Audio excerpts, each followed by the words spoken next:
tanah uli. Barita holongon di Yesus Tuhani, rintas sapadoahon aina sitong doi, buat nasa holok so ada tudos ni hingga sampai boahon hari tanah muli barita holongon di Yesus Tuhani.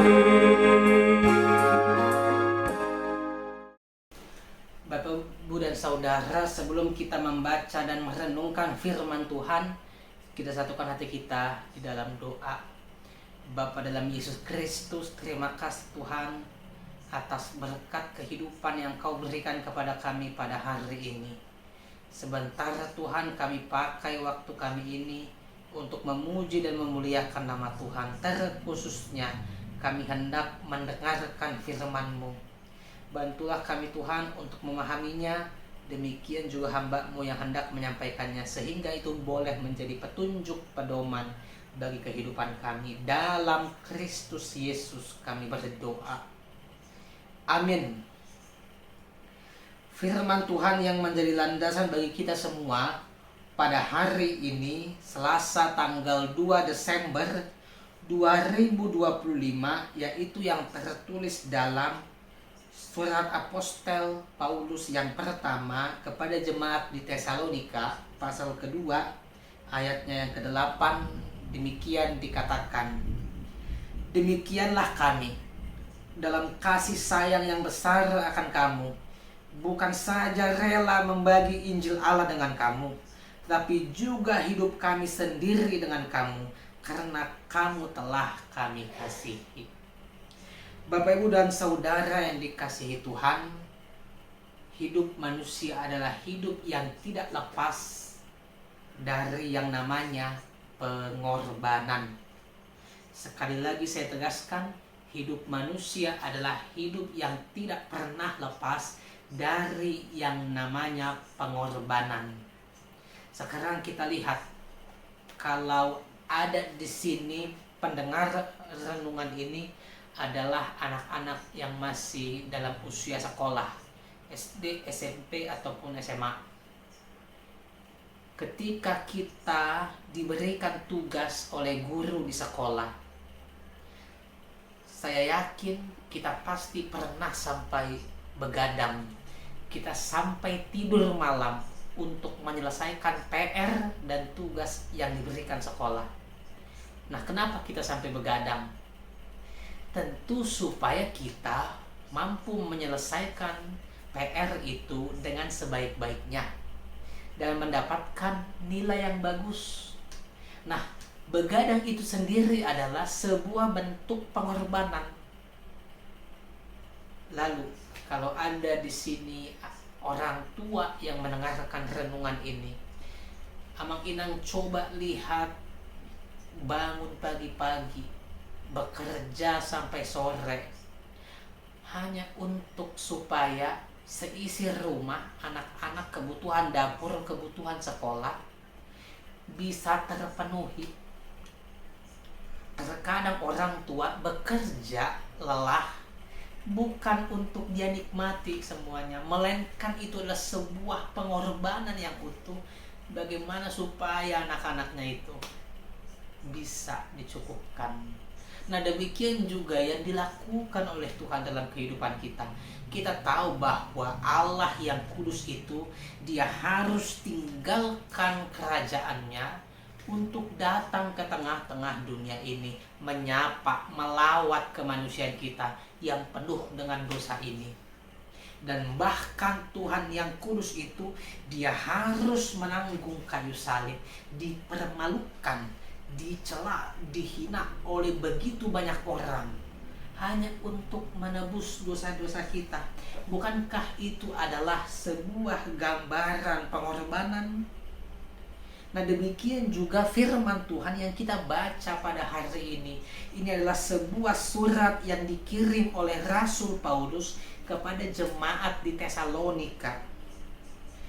Paulus katakan bahwa dia sangat rindu, sangat mengasihi jemaat di Tesalonika, sehingga dia terdorong, termotivasi untuk memberitakan Injil. Kita tahu bahwa Paulus dalam kehidupannya menghadapi begitu banyak tantangan. Bagaimana Injil ini bisa sampai kepada banyak umat di sana. Bahkan pada akhirnya hingga sampai kepada orang Batak. Kita tahu Paulus adalah orang terpandang. Keluarganya adalah bangsawan. Tetapi Paulus memilih zona tidak nyaman. Dia tinggalkan itu semua demi mengabarkan Injil Tuhan. Bukankah ini sebuah hal yang luar biasa, yang menjadi sebuah inspirasi? Oleh sebab itu, firman Tuhan ini sangat sederhana, ingin menyampaikan kepada kita, ayolah menjadi pihak-pihak yang mau berkorban untuk melakukan yang baik. Dunia kita ini bukan kekurangan orang yang pintar, bukan kekurangan orang yang bijak, tetapi dunia kita ini kekurangan orang yang mau berkorban. Jika kita bersama-sama saling mendahului berkorban demi kebaikan, bukan tidak mungkin dunia kita ini adalah menjadi dunia yang dipenuhi oleh kedamaian, yang dipenuhi oleh sukacita, yang dipenuhi oleh kasih Allah. Oleh sebab itu, Amang Inang tetap semangat menjalani kehidupan kita. Dalam pekerjaan juga mungkin kita terkadang diacuhkan, mungkin jerih lelah kita tidak dihargai. Ingat, Paulus juga telah lebih dahulu melewati gelombang itu. Pekerjaannya tidak dihargai, bahkan dia dihina juga, bahkan dia ditolak oleh banyak orang. Tetapi buahnya itu Tuhan tunjukkan kepada kita di zaman ini, bahwa pekerjaan pelayanan yang dahulunya dianggap remeh, tetapi Tuhan buat itu menjadi berbuah. Demikian juga apapun yang saat ini kita perjuangkan dalam hidup kita, sekalipun hari ini kita belum bisa melihat apa buahnya, kita belum bisa melihat apa hasilnya, tetapi suatu saat nanti jangan ragu, jangan khawatir, jangan takut. Tuhan akan buat pekerjaan kita berbuah lebat, dan kita boleh menjadi saluran berkat bagi sesama manusia. Amin. Kita berdoa. Bapa dalam Yesus, terima kasih Tuhan, kami ucapkan kepadamu atas kesempatan sapaan firman yang Kau berikan kepada kami. Engkau mengingatkan kami Tuhan betapa pentingnya nilai-nilai pengorbanan, dan itulah yang dahulu dilakukan oleh hamba-Mu Rasul Paulus. Dia siap sedia Tuhan, hidupnya dihina, dicela, tidak ada dalam zona nyaman, hanya demi supaya firman-Mu dikabarkan ke jemaat-jemaat yang Kau tunjukkan kepadanya. Oleh sebab itu Tuhan, bantulah kami memiliki jiwa yang sama seperti Rasul Paulus, tidak kenal lelah, tidak takut, khawatir, cemas akan penyertaan Tuhan dalam hidup kami. Sebab kami yakin teguh Tuhan, di dalam kesesakan, di dalam segenap pergumulan, Tuhan tidak pernah tinggal diam, melainkan Tuhan akan selalu menopang, menguatkan, dan memenangkan kami. Tuhan, kami mau mulai aktivitas kami sepanjang hari ini. Kami mohon kiranya Tuhanlah yang menyertai kami, mendahului langkah kaki kami, supaya setiap aktivitas kami pada hari ini boleh berjalan dengan baik. Inilah doa kami Tuhan yang kami sampaikan dalam nama anak-Mu Tuhan Yesus Kristus, Tuhan kami, yang telah mengajar kami berdoa. Bapa kami yang di surga, dikuduskanlah nama-Mu. Datanglah kerajaan-Mu, jadilah kehendak-Mu di bumi seperti di surga. Berilah kami pada hari ini makanan kami yang secukupnya. Dan ampunilah kami akan kesalahan kami, sama seperti kami juga mengampuni orang yang bersalah kepada kami.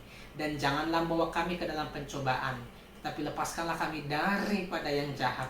Karena Kau punya kerajaan dan kuasa dan kemuliaan sampai selama-lamanya. Amin. Kasih karunia Tuhan Yesus Kristus, kasih setia Allah Bapa, dan persekutuan Roh Kudus menyertai kamu sekalian. Amin.